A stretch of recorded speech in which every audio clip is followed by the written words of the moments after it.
Marketing yourself for public health practicum experience opportunities. I'm Dina Berggren, one of the Career Services Advisors at Walden.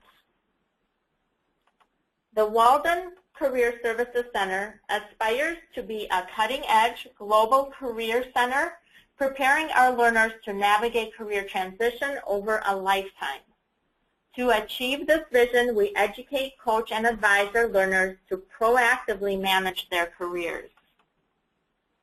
Joining us today is Dr. Jennifer Perkins.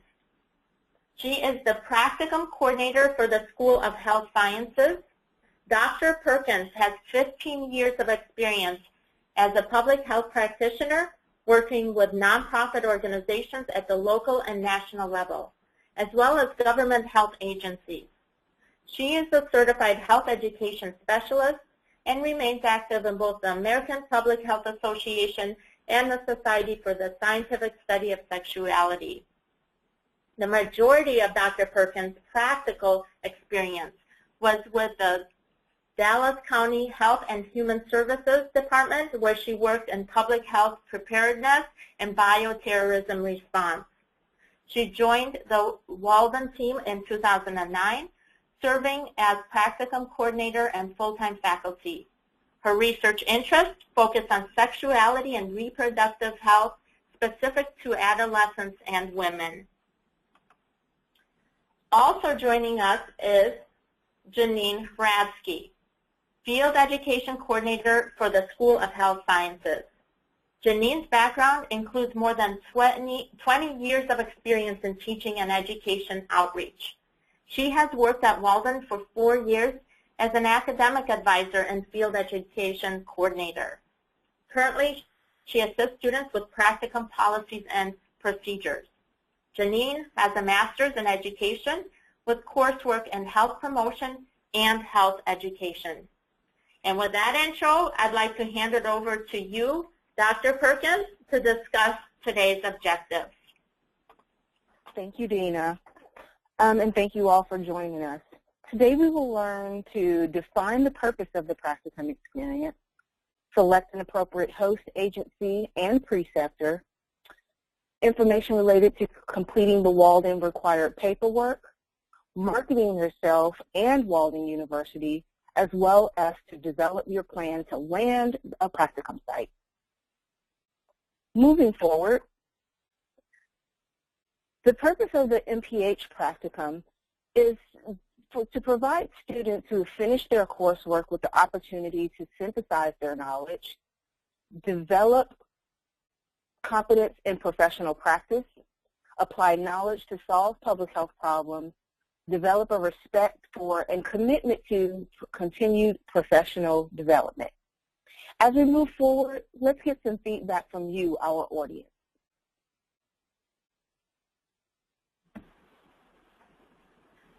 What health issue or population are you most passionate about?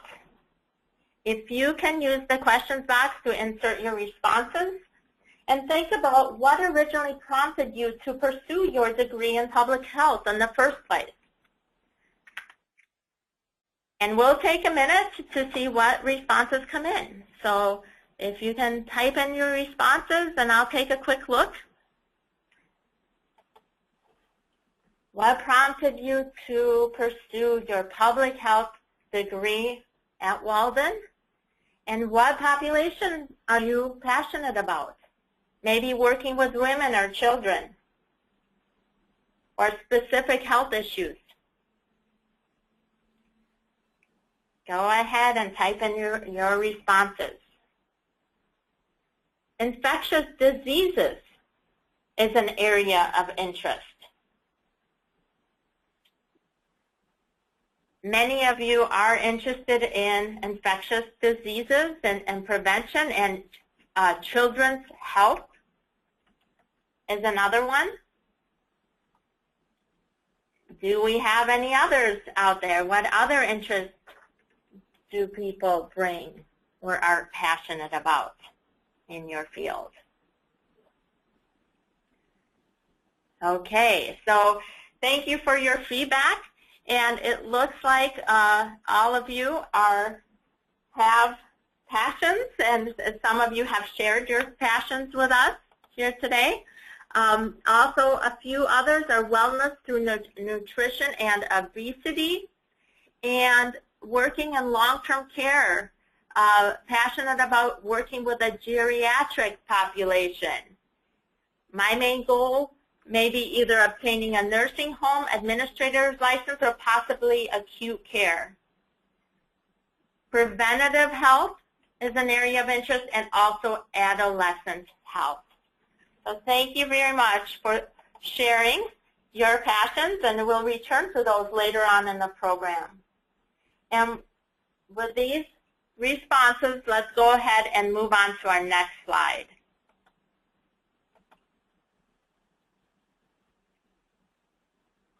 If you could design your perfect practicum experience, what would it look like? This is often a question I ask students who are facing challenges with identifying a specific area of interest. So we consider these questions. What type of work would you want to be involved with? Are you more interested in the front lines, working in public health, going out to community events, doing community outreach, or would you like to be the person who's receiving the data from a flu outbreak or receiving the data from a measles outbreak? So what type of work would you like to be involved with? What agency setting is most appealing to you? Many students consider, of course, working in a local public health department or a federal health agency the ideal setting. But we also have community-based settings where you're working in a not-for-profit organization, as well as occupational and worksite health promotion positions. So what type of agency setting is most appealing to you? What skills would you like to gain?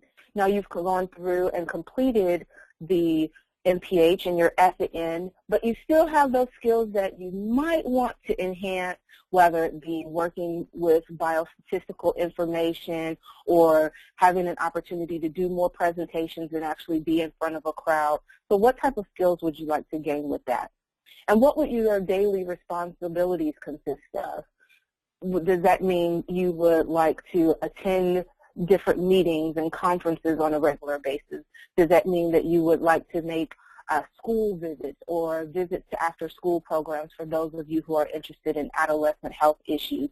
Or would you like for your daily responsibility to be just a variety of things? You don't want to be at the desk every single day. You actually want to be out doing public health. So those are some of the questions that you need to consider as you prepare to go out and seek the most appropriate agency. Moving forward. So here we have a listing of typical practicum activities that our students have been involved in. Assessing community needs. You've had classes about program planning and development, program evaluation, and you know that going out to do a community assessment is a large undertaking that involves all of your stakeholders and partners and your key community insiders. So that is an activity that we do see students quite involved with. Facilitating presentations.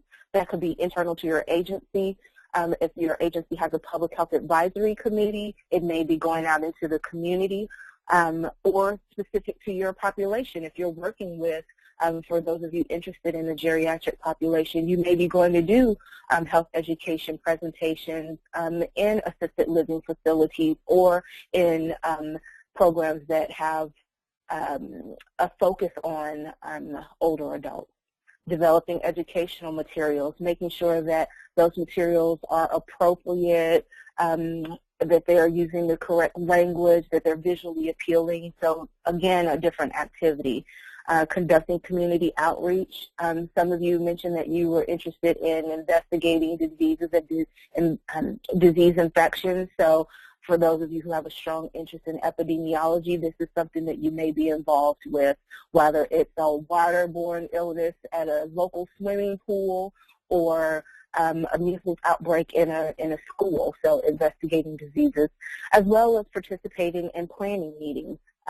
You could have local town hall meetings or planning meetings associated with new grant funding that's coming out. So just a wide variety of activities that you can become involved with. Moving forward. So when you're sitting back to select a host agency, sometimes students are overwhelmed by the options available to them within their community, and they really need to be able to narrow it down. So what makes a potential agency a good fit? First of all, they need to be actively involved in public health activities. So whether it's a traditional or non-traditional agency, these are the things that we look for. Can the proposed preceptor or the agency accommodate your personal schedule? We have students that work regular 9-to-5 jobs, and they need agencies that have hours in the evenings and on weekends. So if the agency that you're seeking out has traditional 9-to-5 hours, the agency probably isn't going to be a good fit for you, as well as willing to agree to Walden's requirements. And we'll get into that a few slides as we move forward a few slides. But you also want to make sure that the agency knows what they're signing up for when they sign that affiliation agreement, that you're open and honest with what Walden's requirements and Walden's expectations are for hosting one of our MPH students. And I can't stress this enough, consider both traditional and non-traditional agencies. I had a student recently who worked, she was a single mom. She worked at a Target superstore, and she was really interested in doing something within her local community at the community level, but because of her work schedule, she really wasn't finding an agency that was going to be able to accommodate her personal schedule. And so we worked with the Target pharmacy and their health champions, kind of their worksite health promotion team, and we were able to get an approved placement for her working at her same Target, and she developed a flu campaign last winter that had two parts. One part was focusing on hygiene practices and everything for the employees of Target, as well as working very closely with the pharmacist to provide educational information for the patrons of the actual pharmacy. So you really wouldn't think of Target being an agency that would be a good fit, but because they already had kind of like a wellness team and they had a pharmacy built in, she was able to actually obtain an approved preceptor and put together a really good flu campaign. So again, look at non-traditional agencies as well. Moving forward. So as we talk about nominating a preceptor, one of the most common questions we get is, why does the preceptor need to hold an MPH or a closely related degree? And the reason for that is very simple. We want to make sure that all of our students have the most meaningful experience possible and are involved in real public health work. So we look at the advanced degree in public health or closely related, and when I say closely related, that could be health education, health promotion, wellness, epidemiology, environmental health, if that's what the student is seeking to do. But we want to make sure that the educational opportunity in the field is rigorous, so we must have a preceptor that is at minimal master's prepared, as well as someone who actually has experience working within the field of public health. And we also want to make sure that the proposed preceptor has experience doing what you are interested in doing. So if you are looking to do something in environmental health, but the proposed preceptor that you have recommended has not worked in the field of environmental health, then that may not be the most appropriate preceptor. As also looking at, does the proposed preceptor have both the time to guide and support you, but also the interest? When we see really large names in public health, we think, oh my goodness, it would be so phenomenal if I could work under that individual. But if that preceptor has a large travel schedule, is constantly on the road, and spends minimal time in the office, and you are working with them, then you may not have the best experience in your field experience because you don't have that one-on-one guidance. And then, again, having the preceptor's leadership style be appropriate for your learning style. The other thing I wanted to say about the preceptor is you want to make sure that you are sitting down having a conversation with your preceptor prior to you actually submitting your paperwork. You don't want to meet your preceptor after you've signed on. You want to make sure that it's a good fit leadership style, that you share with them what your expectations are and the type of learner you are. And you want to make sure that their guidance and their direction is something that you're comfortable with. If you want someone that's very direct and is going to put everything in writing, and a preceptor that you're interviewing with may be a little bit more kind of touchy-feely and a little bit more flexible than that, again, that may not be the best fit for you. As we move forward, Janine is going to discuss the application process and the associated deadlines for our practicum experience. Thank you, Dr. Perkins. I am very glad to be here, and I am happy to help with the application process. I wonder if we can go to the next. Oh, we are on the correct slide. Thank you. Okay, the good news is there are step-by-step instructions available, and we are here to assist you. So the main question for students would be, how can I successfully complete the application process so that I can start my practicum on time? The 4 most important things you can do, well, actually 5. Number 1 would be start early. Start early.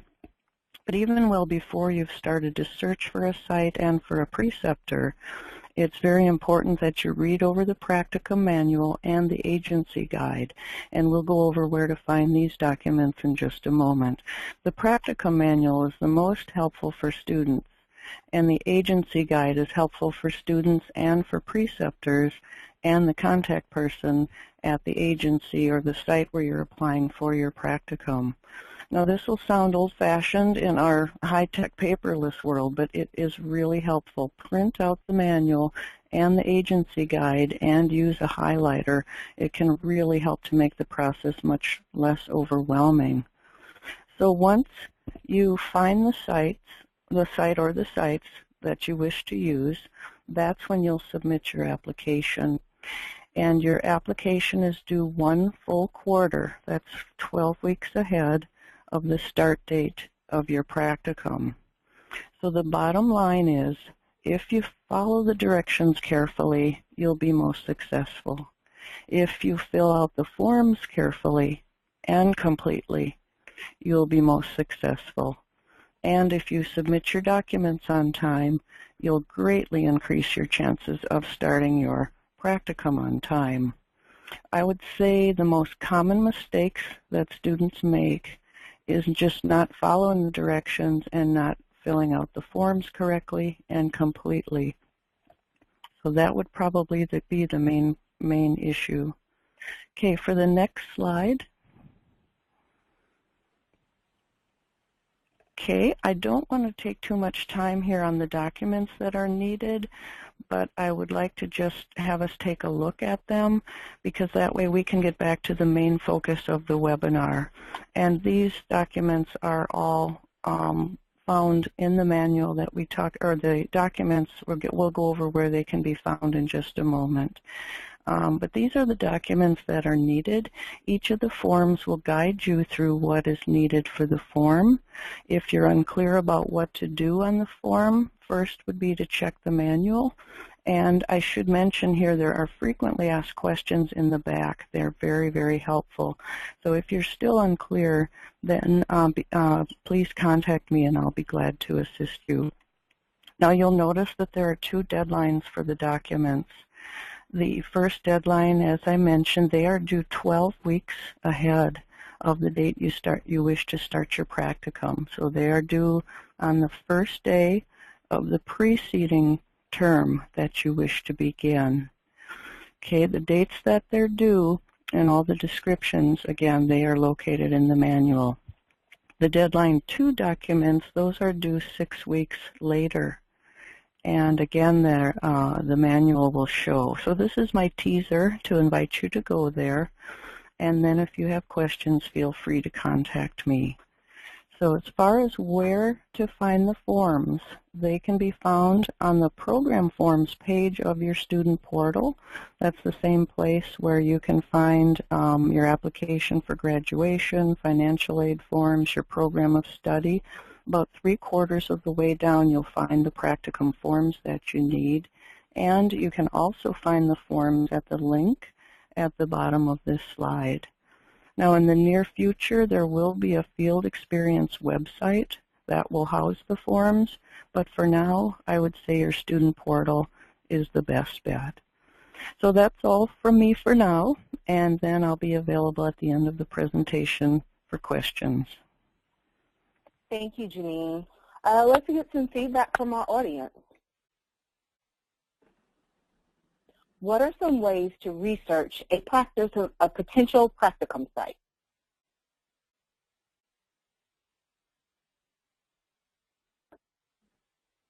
Let's see what feedback we get from our audience. Maybe you have already tried some strategies that have worked for you or are considering strategies to research a site. Let's go ahead and share those. And there is a slight delay with the questions coming in. So I want to ask Dr. Perkins, could you share some additional ways to research potential sites or share relevant non-traditional site stories with us? Definitely. So when students reach out to me, it's usually because they've had difficulty identifying potential practicum sites. It can be a very overwhelming process if you're not extremely familiar with the public health network within your geographic region. What I do is I refer students to do a little bit of homework. So go to the agency website, and you can just use whatever search engine you're most comfortable with. But if you're interested in HIV or sexually transmitted diseases, you want to look up HIV agencies, HIV organizations, and give a specific region. As those agencies come up, you want to go to the website and not just look and say, where's a phone number, but you want to try to find specific points of contact. When you call the general 800 number or general operator number at an agency, you can sometimes get shoveled around, but if you have gone and done some homework to look for an agency contact, okay, this person is program director over public health preparedness. This person is over employee wellness. This person is over foreign travel. And you can get some names. You will have a better chance of getting a point of contact who is an actual decision maker. So you want to become familiar with the programs and services of that agency. If you're interested in doing community-level outreach for HIV, then look for those programs. Become familiar with them. So when you speak to someone on the telephone, you can easily articulate what your interests are. You don't want to call an agency and simply say, hi, this is Jennifer Perkins, and I need to do my internship for graduation. Though so many red flags go off on that. You want to call and say, may I please speak with Dr. So-and-so? I am a master's in public health student at Walden University, and at this point in my academic journey, I'm at the field experience component. I see you offer programs dealing with sexual transmitted diseases and women. I'm very interested in that, and I would love to talk to you more about how I can partner with you to complete this component of my educational component, but also you want to give a little bit of information on why you think you would be an asset to them for that particular program. You want to let them know what you're interested in specifically that they're doing. Oh, I see that you all recently had a town hall meeting dealing with the increase of e-cigs, and I found that that was very interesting. What type of feedback? So you want to actually offer information that you have collected, that you've shown, hey, this person's really interested. She knows about us. She knows what we're doing, and I would love to sit down and talk to this person more. You don't want to just take. the field experience should be a win-win. I'm coming in to offer you something, and while I'm there, I want to gain these skills. So you really want to make it a beneficial relationship for the agency to take you by doing a little bit of homework in the interim. Did we have any feedback yet, Dina? Great, thank you, Dr. Perkins. We do. LinkedIn was mentioned, which is the largest professional networking site out there, and I would definitely support that as well. Doing social media research through LinkedIn. You can join LinkedIn groups related to public health. LinkedIn has an advanced people search function to research people who may be working at public health agencies. The more research you can do, the more information you have to contact individuals, but also to establish a match, to determine what they're interested in, what their career paths are. And that helps you have a deeper conversation with those individuals. Another comment was to identify interest, your interest. So really knowing what you're interested in so that you can articulate that clearly, and we'll talk more about that later on in today's presentation, and really know what field you'd like to work in. Okay, and so those are some great comments. I also want to add to continue research by really looking at the agency website, finding out about their history, their mission, their client population, job titles of employees who are employed there and who can maybe serve as potential preceptors, and also any challenges that that agency or organization may have.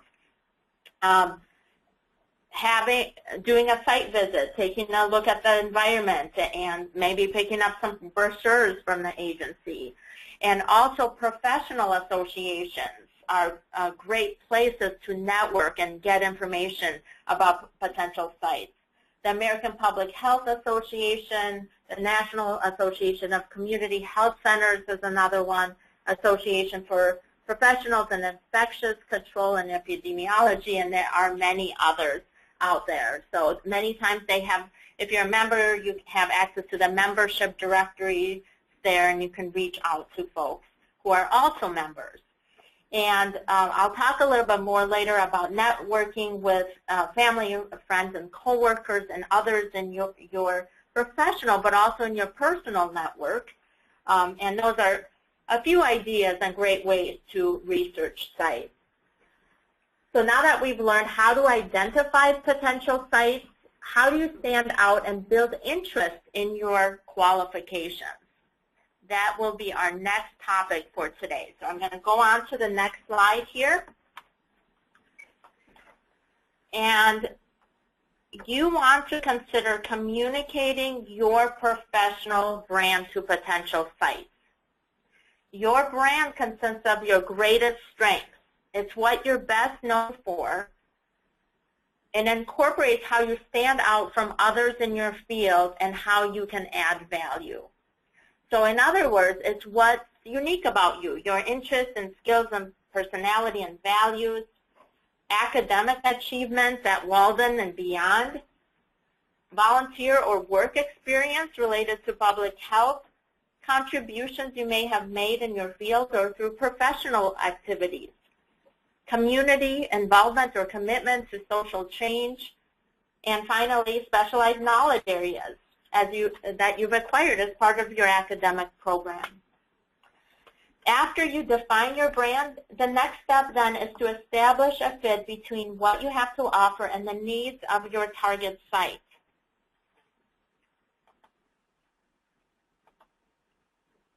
Potential sites are seeking interns who are ethical, enthusiastic, and possess strong interpersonal skills. Ask yourself, how will you add value and contribute to helping them achieve their goals? What knowledge or skills can you bring to that particular site?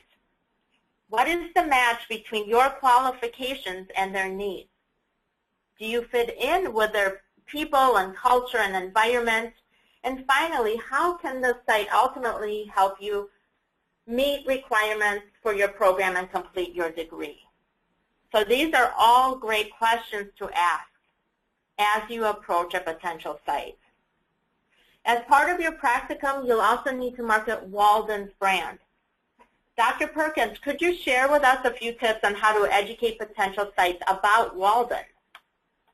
Definitely. Given that many traditional brick-and-mortar universities are now transitioning to online programs, online universities with no brick-and-mortar presence really need to do a phenomenal job of marketing their brand and letting them know what's special. And we all know what's special about Walden, and that's really our mission of social change. Our mission of social change goes hand in hand with public health because we are looking to impact social change in all aspects of the world as we do our public health field experience, our education, everything that goes along with that. So one thing that we really want to focus on for Walden is our mission of social change. Another question that we often get is Walden accredited? And yes, it is. It is accredited by the North Central Association, and it's monitored by the Higher Learning Commission. So we know that the programs that we produce are quality programs because we are an accredited university. And then one thing that I think, because we are a global university, we can also focus on the quality of our faculty members. Our faculty members are true public health practitioners, and we focus on the scholar practitioner model. Our faculty members are outstanding public health professionals in major organizations across the world, not just across the United States. We have faculty members that are in Egypt, in Lebanon, in the United States, all doing wonderful public health experience, all doing wonderful public health teaching. We have individuals that work for the Centers for Disease Control and Prevention. We have instructors that are working with the Food and Drug Administration, that are working for the Substance Abuse and Mental Health Services Administration. And they're actually on the front lines doing the public health. They're doing public health policy. They're doing grant funding, so the quality of our faculty is just outstanding. And then when we look at the curriculum that we have here at Walden, our MPH program is a very rigorous curriculum, and it's constantly being updated to make sure that the resources that we're offering to our students are current and timely. So one of the issues that we've just addressed is making sure that our students have top-notch biostatistical information and knowledge and training. So, with additional support there through our SPSS lab and our biostats tutors, we put everything in place to make our students successful. And then we talk about our global learning community.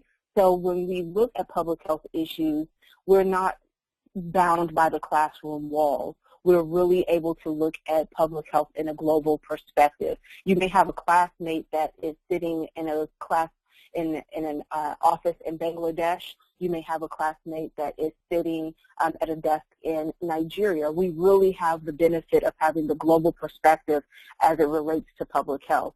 So that is something, again, that we can really use to market, that we're not bound by borders when it comes to our educational program here. Moving forward, we're going to discuss what does it take to kind of make that initial contact. So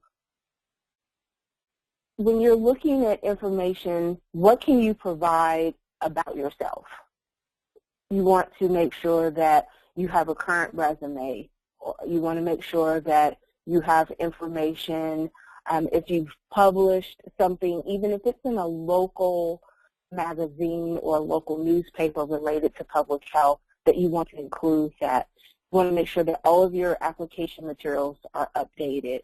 And you want to also make sure that your educational opportunity or plan for involvement is current and accurate. As you look to the agency's website and what is it that the agency is offering, you want to make sure that you are speaking their same language. Again, you want to use the terms that they're familiar with. You want to be able to speak to the programs that they are implementing within their service area.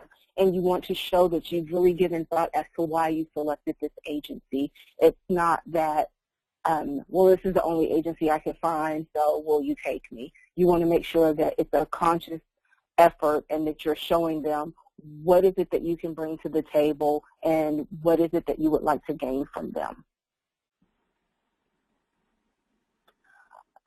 Dina, what approach do you recommend for contacting and connecting with a potential preceptor? Thank you, Dr. Perkins. You mentioned a little bit about contact potential sites, but here's another effective approach. Again, you want to research the agency, contact them by telephone, and ask to speak with the individual in charge.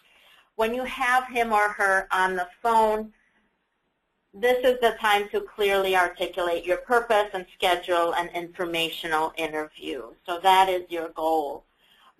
Here's an example of language you can use. Hi, Mr. Brown. My name is Jane Smith, and I'm a graduate student pursuing a master's degree in public health at Walden University. I received your name from Margaret Anderson, if you have a contact person, and I understand that your agency promotes health and wellness for children in the community. I am wondering if we could meet for 20 to 30 minutes to discuss your insights into your specialty and the possibility of my completing a practicum at your site. So as you can see here, this is a very friendly, clear, and non-threatening approach. Now that you've scheduled your informational interview, how can you create strong application materials to showcase your skills, experience, and strengths? Practicum preceptors want to know how your skills, your experience, and academic background directly match their needs. This means that every application you send out should be tailored toward the specific site. As part of your public health program, you are asked to create an academic portfolio using portfolio tech. For the purpose of your practicum search, we recommend creating a tactile career portfolio that you can bring to informational and formal interviews. A career portfolio allows you to organize your materials in a professional folder that you can leave with a potential site. The type of portfolio you want to create depends on your audience. A career portfolio allows you to show potential sites examples of your work, achievements, and leave a lasting impression. What should you include in your career portfolio? Your portfolio should include a cover letter, a resume, and specific items, such as information about Walden and your program, papers and assignments relevant to the population you are interested in working with, a writing sample when applicable, a copy of the field site or agency guide, and letters of recommendation. Other artifacts may include a copy of your transcripts, awards you've received, articles you may have written, work or volunteer projects, and other relevant documents. Next, let's take a look at two components of this portfolio, the cover letter and the resume. Provided here is a sample letter for public health practicum. Your letter should be written using a standard business letter format, include 3 to 5 paragraphs of information, and be limited to 1 page in length. Your contact information should include your name, mailing address, phone number, and email address. You may also want to include a link to your LinkedIn profile. In your introductory paragraph, you want to introduce yourself and your program. Let the site know how you heard about this opportunity, especially if someone referred you to the site. Briefly describe why you're interested in this specific site. In this case, our applicant, Camille, has researched the agency and knows that they are a leading provider of public health services in Denton County.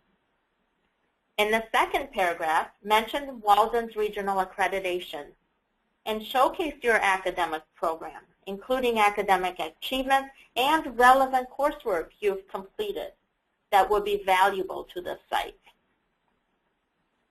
Next, provide a brief summary of your public health-related experience, including your knowledge areas and professional achievements or accomplishments that can help you stand out as an intern.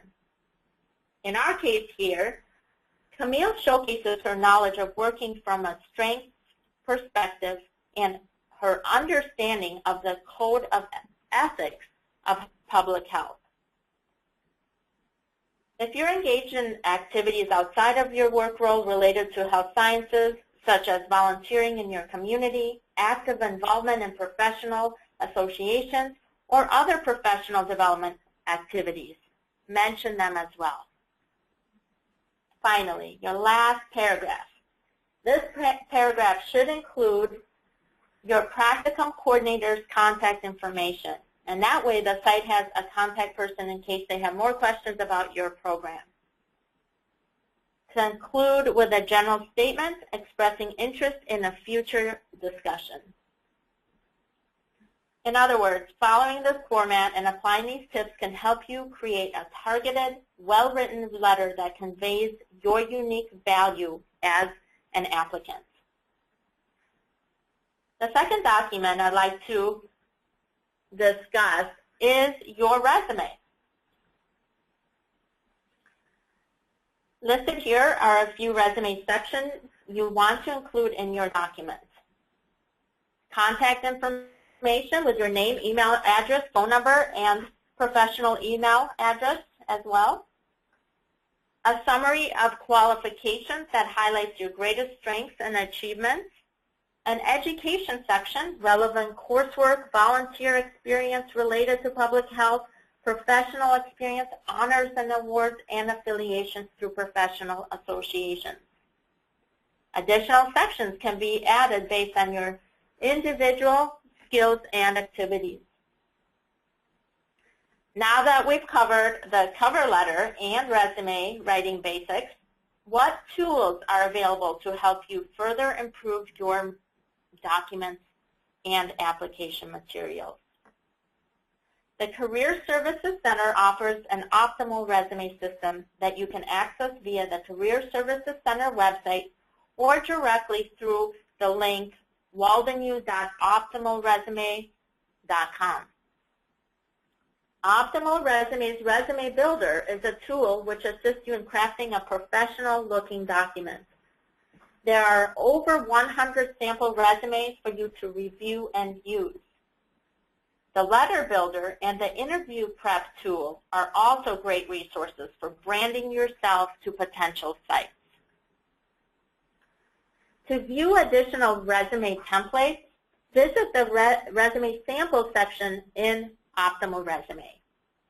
Here you'll find resumes by categories such as field experience, which also includes a public health practicum sample you can use and modify, and a category of community and social services, and also a category of healthcare practitioners.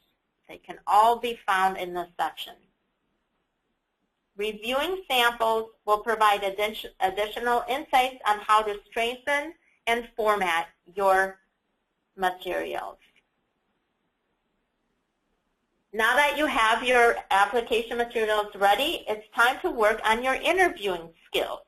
And we have some tools to help you with that as well.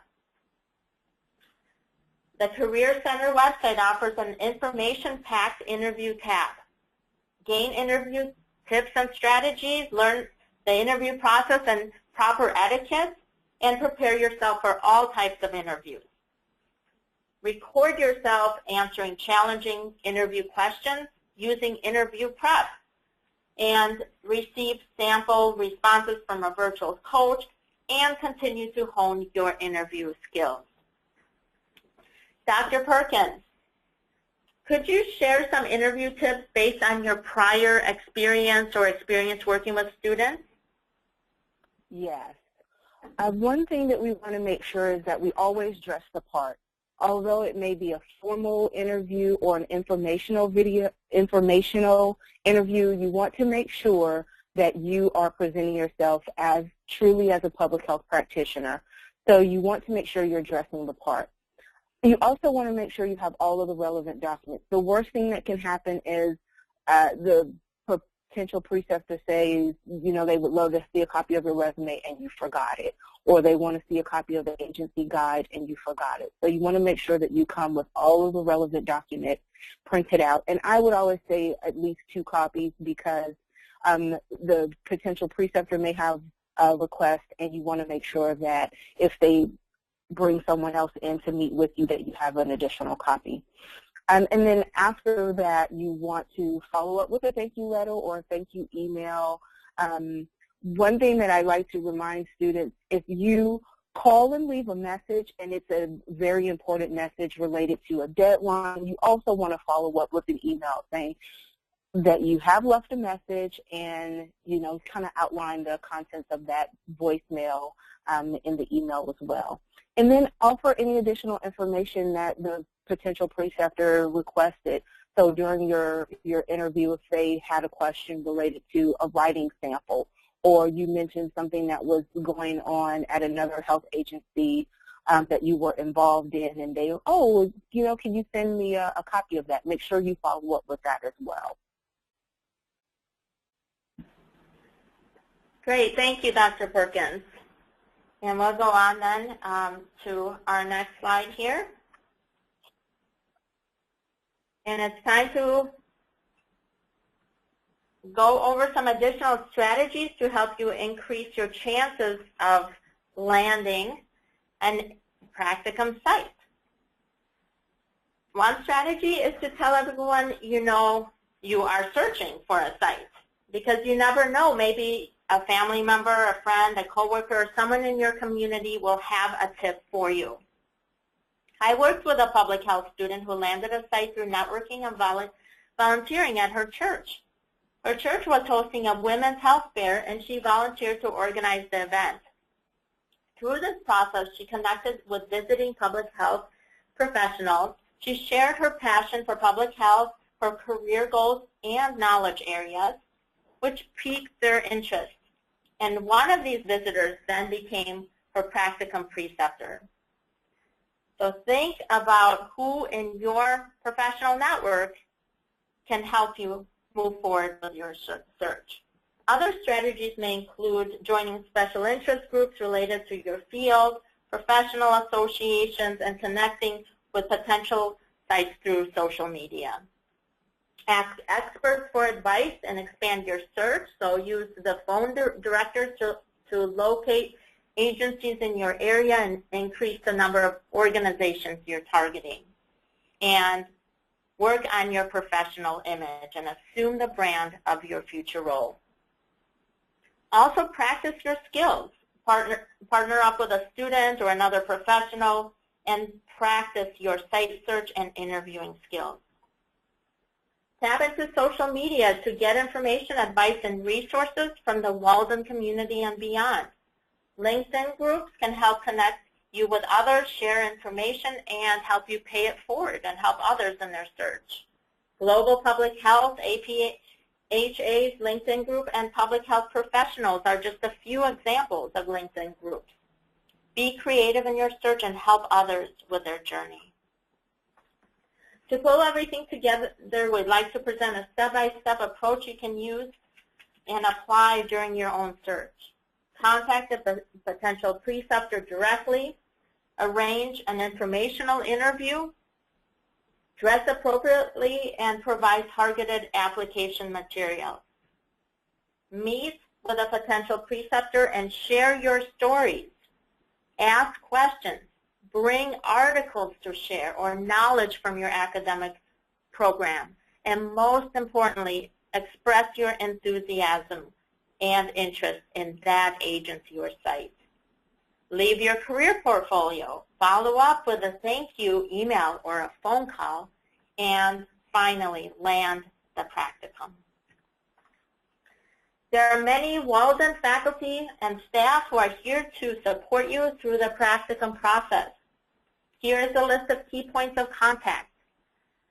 Contact for practicum forms and procedures, Janine Hradsky, who is joining us here today. Contact for practicum information and advice, Dr. Jennifer Perkins, also here. And also we have a contact for MPH program information, Dr. Shanna Morrell, who's the program coordinator. The program director, Vicki Sanchez, Dr. Vicki Sanchez. And Dr. George Westerman is the Associate Dean of your program. And as a reminder, you should begin your inquiry at the level at which your question is most likely to be answered. To connect with Career Services, please join us on LinkedIn, follow us on Twitter and Facebook, and read student success stories on our blog. And don't forget, you can access additional resources on the Career Services Center website or ask questions by emailing careerservices@waldenu.edu. And with that being said, we have a few minutes still left in today's program, so let's go ahead and open it up for questions. So please type in your questions, and I know we have some that already came in. So I'm going to go ahead and take a look at the question box and read some of the questions. Okay, if your practicum is 500 hours and you only have to complete 94 hours, can you begin on a quarter prior to your graduation if you are having difficulty finding a site? So Dr. Perkins or Janine, what do you think of this question? I'll take that one. So the requirement for the field experience for the MPH program currently is 240 hours, and we ask that students complete that over the course of 2 terms. Now, we do have students that complete all of their 240 hours during the first half of their field experience, and we don't have a problem with that at all.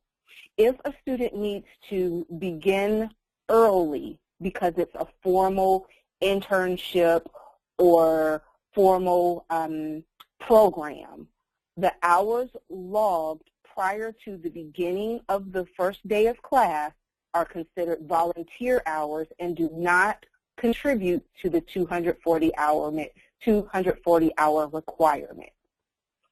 Another thing that you can do is you can ask for someone to review your practicum paperwork in advance and have it approved, but again, any hours that you log prior to the first day of class will not be counted towards the 240. We're not saying you can't do it, because we do understand that some formal programs have a different requirement than Walden. Just know that those hours will be considered volunteer hours, and that the only hours counted towards the required 240 are those hours that you're actually enrolled in class.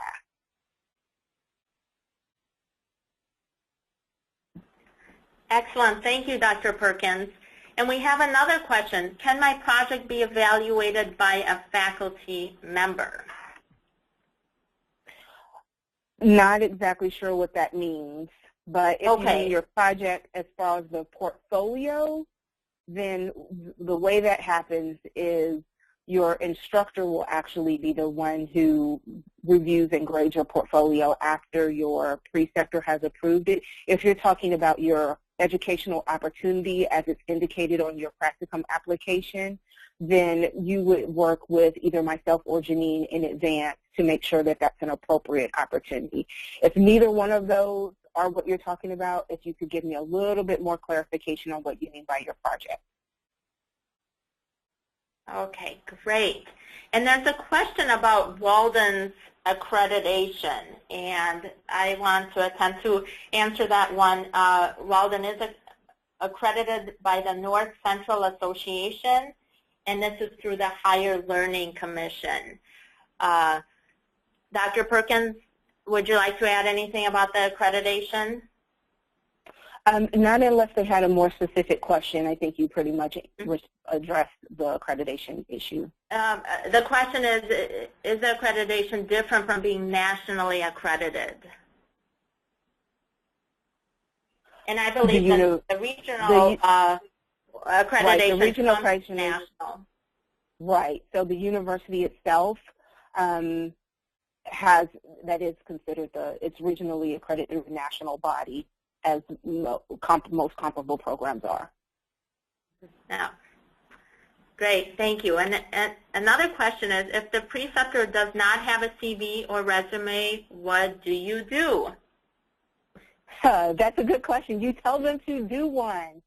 So we do have a potential preceptors who submit their biographical sketch, which is an official federal form that principal investigators use as they're submitting for grant funding, and that would be sufficient because it would have all of the relevant information, educational background, experience.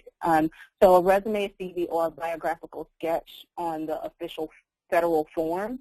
But if there's no actual documentation of the preceptor's education and experience, they're going to have to develop one for you. And I know we do have that as an issue, particularly with professionals who have been in the same role for many, many years. They don't have a current or updated resume, but we do ask that they provide us one because we need to have that on file. Okay, great. And another question is Walden part of the CPHE? I think they mean CEPH, which is CEIF. And currently, no, Walden does not have CEIF accreditation for the MPH program. Okay, great. And those are all the questions that have come in today. So thank you, everyone, for asking your questions, and thank you, Dr. Perkins, for your responses. With that, I'd like to wrap up today's program, and I would like to thank Dr. Jennifer Perkins and Janine Hradsky for your insights into the public health practicum process, and thank all of you, the audience, for joining us here today.